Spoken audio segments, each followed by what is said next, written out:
Bonjour.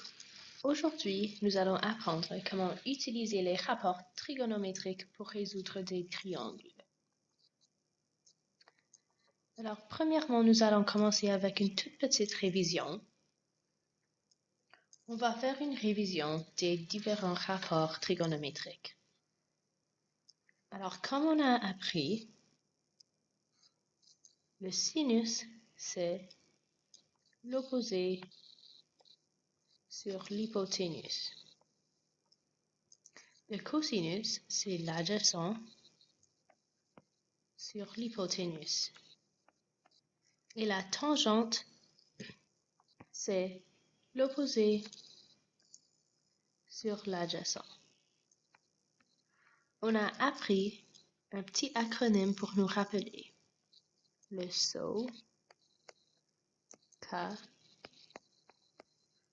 TOA.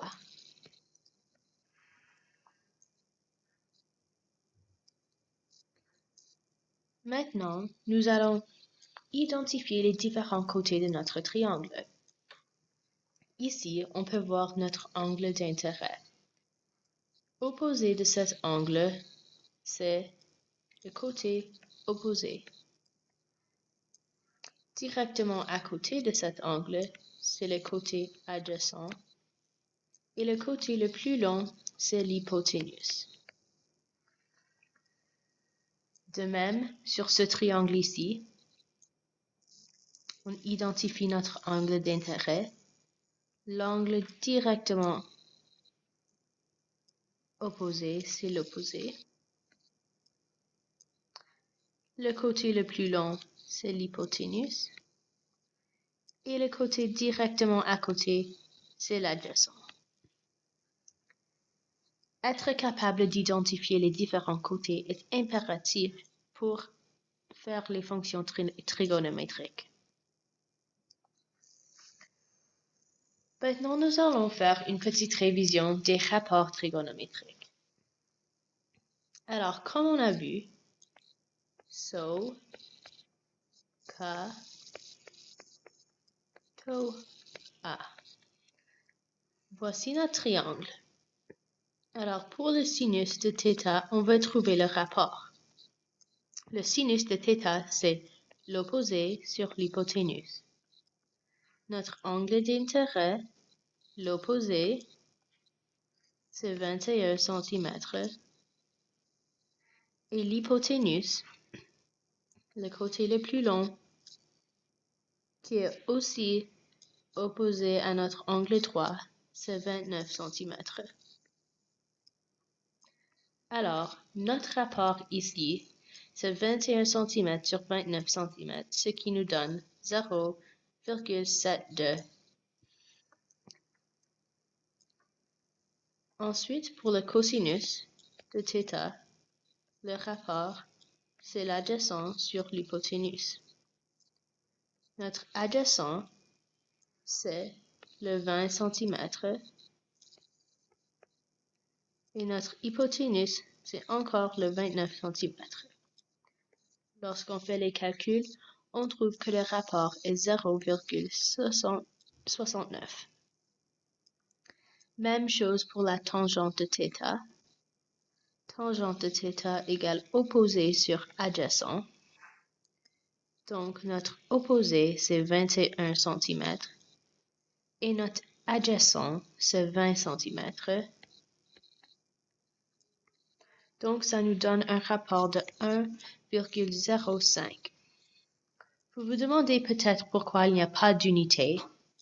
Et on peut voir que c'est un rapport.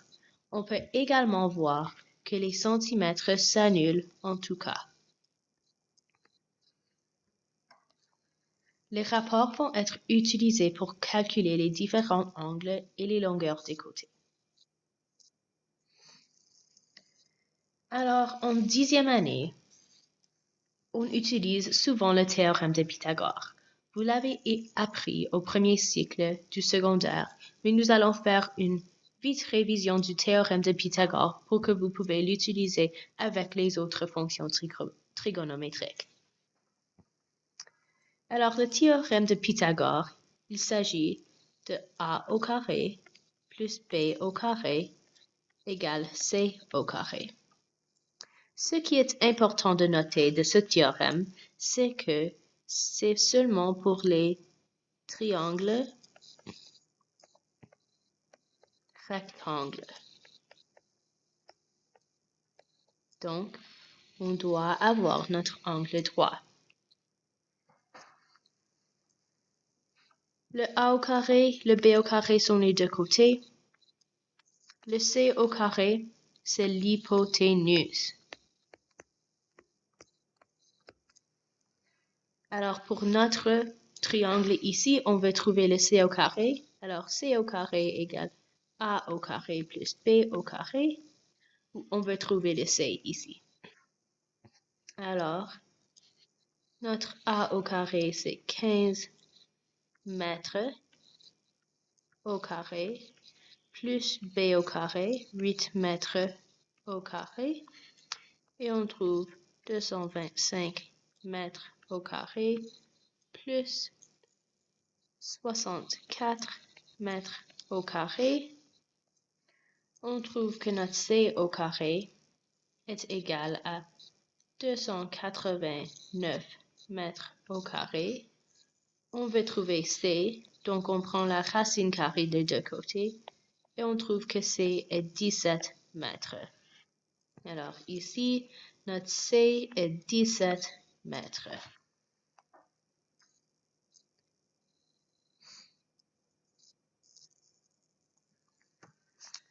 Ensuite, dans notre unité de trigonométrie, on a déjà trouvé un angle à l'aide de deux côtés.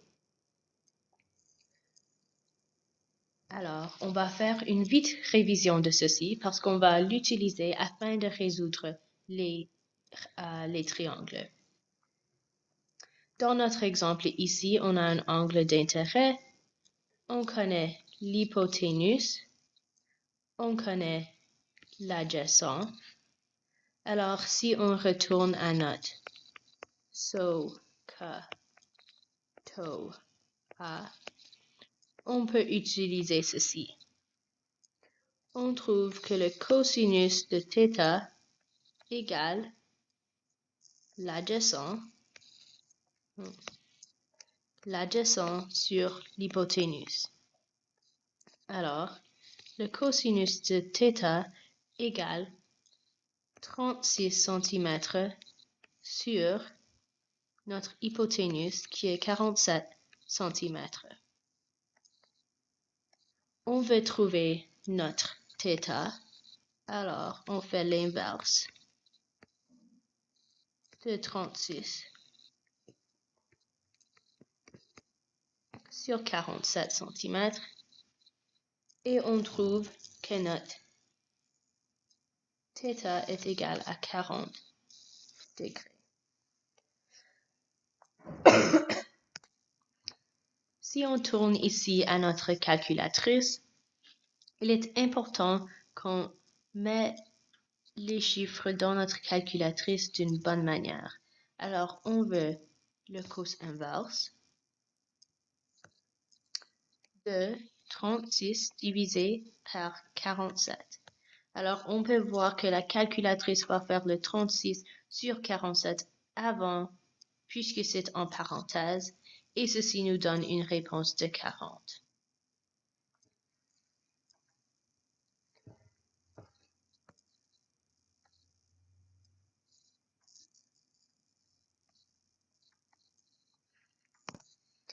Des règles, des directives en général, c'est premièrement, on va étiqueter le diagramme, étiqueter tous les côtés avec soit opposé, hypoténuse ou adjacent.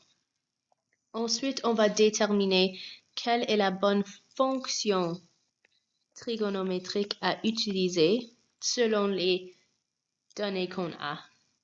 Ensuite, on va écrire la formule. On va remplir la formule avec les valeurs du triangle et on va résoudre l'équation. Cette même méthode peut être utilisée pour toutes les différentes résolutions de triangle, mais la partie qui va être différente, c'est la résolution de l'équation parce que l'algèbre va peut-être être différent. On a aussi fait trouver un côté. Alors ici, on trouve un côté à l'aide d'un côté et d'un angle. On veut trouver le côté X. On sait déjà l'angle ici. Alors, ce qu'on va faire, c'est on sait l'hypoténuse, on va identifier nos côtés, on sait l'adjacent. So, ka, to, a. On a adjacent, on veut savoir l'adjacent, on a l'hypoténuse, alors on utilise le cosinus. Alors, le cosinus de θ égale adjacent sur hypoténuse. Et on veut trouver l'adjacent. Alors, le cosinus de 41 degrés égale l'adjacent qu'on veut trouver sur 60,3 cm. On veut isoler pour le A, alors on va multiplier par 70,3 cm qui vont s'annuler, mais on doit le faire de l'autre côté aussi. Alors, 60,3 cm. Alors, l'adjacent égale 60,3 cm cosinus de 41 degrés. On va mettre ceci dans notre calculatrice. Alors, 60,3 cosinus de 41 degrés et on assure que notre calculatrice est en mode degré. Et on trouve que le côté adjacent, c'est 53,1 cm.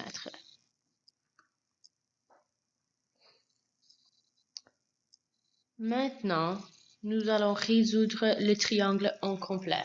On a toutes les habiletés, mais il faut les mettre ensemble. Dans notre premier exemple, on connaît déjà un côté et on connaît deux angles. Un angle ici et on connaît cet angle. Alors, nous allons commencer par résoudre l'angle M. Alors, l'angle M égale, on connaît que les angles intérieurs d'un triangle égale 180.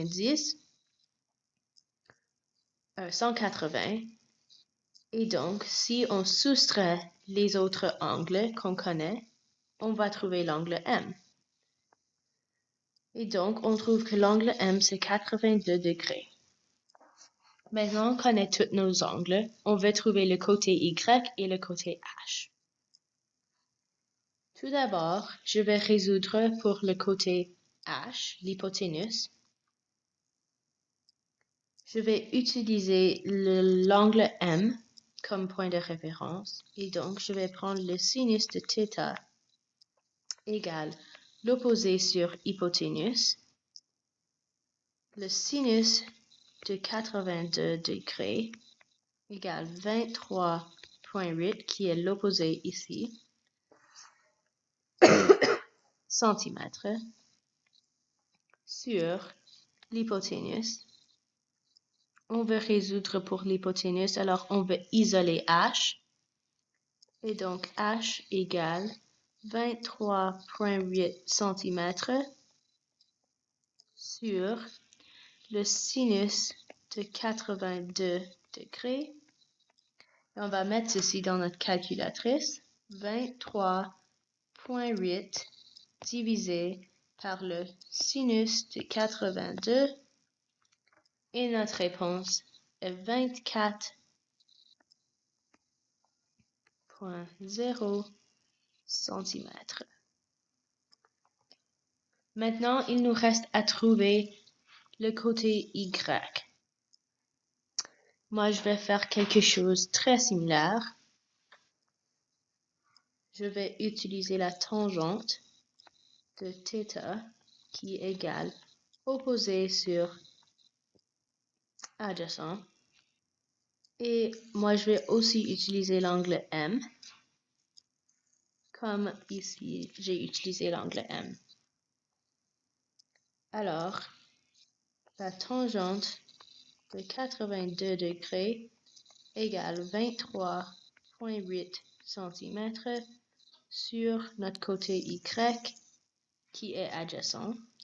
On veut isoler pour notre Y, donc 23,8 cm sur la tangente de 80 degrés égale, on va mettre ceci dans notre calculatrice, 23,8 divisé par la tangente de 82 et donc 3,34 cm.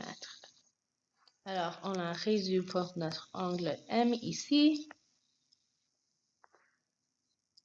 notre hypoténuse ici et notre côté Y ici. On va faire un autre exemple ensemble. Dans cet exemple, on ne peut pas attaquer la question de la même façon parce qu'on connaît deux côtés, mais on connaît uniquement un angle. Alors, afin de connaître notre troisième côté, on peut utiliser le théorème de Pythagore. Alors, le théorème de Pythagore nous dit que a au carré plus b au carré égale c au carré. Voici notre hypoténuse. Alors, ça c'est notre c au carré. On veut résoudre pour notre a au carré ici. Alors, on va faire c au carré moins b au carré égale a au carré. Donc, ceci égale l'hypoténuse au carré moins b au carré au carré. Et on trouve que ceci est égal à 337,92 cm². Il ne faut pas oublier les unités. Et ça, c'est a au carré. Mais on veut a, donc on prend la racine carrée des deux côtés. Et on trouve que a est égal à 18,4 cm. Donc, on a trouvé tous les trois côtés. On sait déjà un angle. Mais il faut encore résoudre pour un autre angle. Donc, moi, je vais résoudre pour le sinus de θ, et mon θ va être n, alors n, égale opposé sur hypoténuse. Alors, hypoténuse c'est ici, et par rapport à n, opposé c'est là. Et moi, je vais prendre opposé 22,3 cm sur l'hypoténuse 28,9 cm.